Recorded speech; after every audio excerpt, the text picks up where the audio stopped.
ہماری شریعت جو ہے نا یہ نظافت پسند ہے.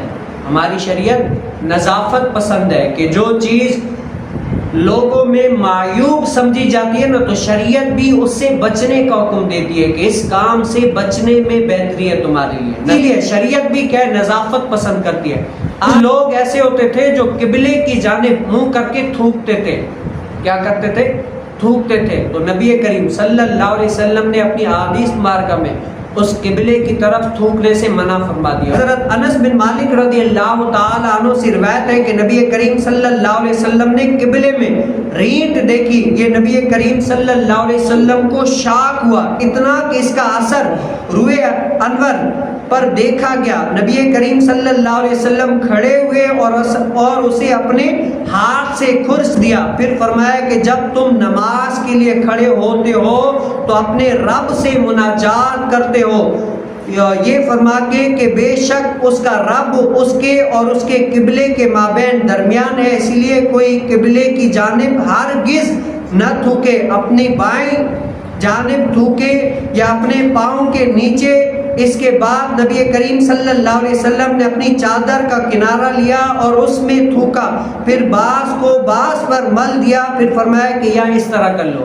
اب حضور علیہ السلام المختصر حضور علیہ السلام قبلے کی جانب دیکھا نا یا تو بلغم یا ناک سے جو رطوبت آتی ہے اس کو بھی یعنی رینٹ کہتے ہیں. تو کسی نے کیا کیا بلغم یا تھوک نکال کر قبلے کی جانب پھینک دی. تو حضور علیہ السلام نے دیکھا تو حضور علیہ السلام کو شاک گزرا کہ یہ نہیں, ہم جہاں پر عبادت کرتے ہیں حضور قلب سے اللہ تعالیٰ کو سجدہ کرتے ہیں یہاں پر کوئی تھوکے یہ مناسب نہیں ہے.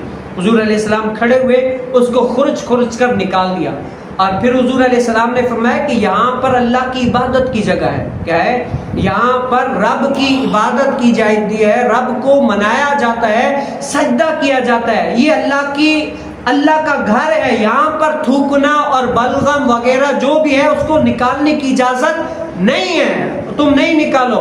اور پھر فرمایا کہ اگر تمہیں نکالنا بھی ہے نا تو بائیں جانب الٹی جانب نکالو. علیہ السلام نے فرمایا کہ وہ بلغم یا رینٹ اپنے پاؤں کے نیچے لگا دے. کیا کر دے؟ پاؤں کے نیچے لگا دے. اور پھر بھی اگر نہیں آ رہا تو حضور علیہ السلام نے فرمایا کہ اگر کسی کے پاس رومال یا وغیرہ کوئی ہے نا تو اس کو اپنے رومال یا وغیرہ میں صاف کر لے, بلکہ اس میں آ جائے. کیا آ جائے؟ رومال یا اپنے کپڑے وغیرہ میں وہاں پر صاف کر لے کہ وہاں پر آ جائے. اور اگر اتنی زیادہ آ رہی ہے بلغم یا تھوک تو کیا ہے نماز کو توڑنے کی بجائے کوئی اور نہیں ہے تو اپنے اعتبار سے حتی الامکان ادب کا خیال کرتے ہوئے کسی ایسی مسجد میں ایسی جگہ پر رکھے کہ کسی کو نقصان نہ پہنچے وہاں پر رکھ دے. اور بائیں جانب کیا ہے تھوکے یا بلغم پھینکے. آج ہمارے یہاں نا جیسے سیدھی جانب آج یہ بھی سن لیں, یہ بھی حضور علیہ السلام کی سنت ہے.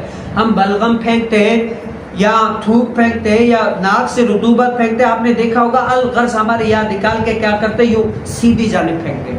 تو نبی علیہ السلام نے کیا فرمایا بلغم نکالنا ہے یا تھوک پھینکنی ہے تو کیا الٹی جانب کہ اس سے کیا ہے سیدھی جانب یہ نیکیوں والا فرشتہ ہے. اب اگر آپ پھینکیں تو الٹی جانب پھینکیں تو آیا اس پر سوال پیدا ہوتا ہے فرشتہ تو دونوں طرف ہے, یہاں سیدھی جانب بھی ہے الٹی جانب بھی ہے. تو اس پر محدثین نے فرمایا کہ سیدھی جانب نیکیوں والا ہے اور الٹی جانب کیا ہے گناہ لکھنے والا ہے. تو جب یہ باتیں ہوتی ہیں تو اس ٹائم پر یہ گناہوں والا فرشتہ دور ہو جاتا ہے. اور اس کے بعد محدثین نے فرمایا کہ الٹی جانب میں ایک شیطان بیٹھتا ہے, انسان کے پاس شیطان بیٹھتا ہے. پھر جب آپ بلغم یا تھوک وغیرہ پھینکتے ہیں نا تو وہ سیدھا شیطان کے اوپر گرتا ہے. تو اگر آپ اس طریقے سے کوئی مجبوری لائق آ بھی گئی ہے نا تو اس سے کریں. اور پہلی ترجیح کیا ہے کہ کوشش یہ کریں کہ اپنا بلغم تھوک وغیرہ مسجد کے اندر آنے سے صاف پہلے کر لیں, اور اگر آ جائے تو کوشش کریں اس کو روکیں. اور اگر نہیں روک رہا تو کھڑکی ہے تو باہر پھینک دے, اور نہیں ہے تو کیا ہے صفا مجبوری ہے تو اپنے پاؤں کے نیچے پھینک دے.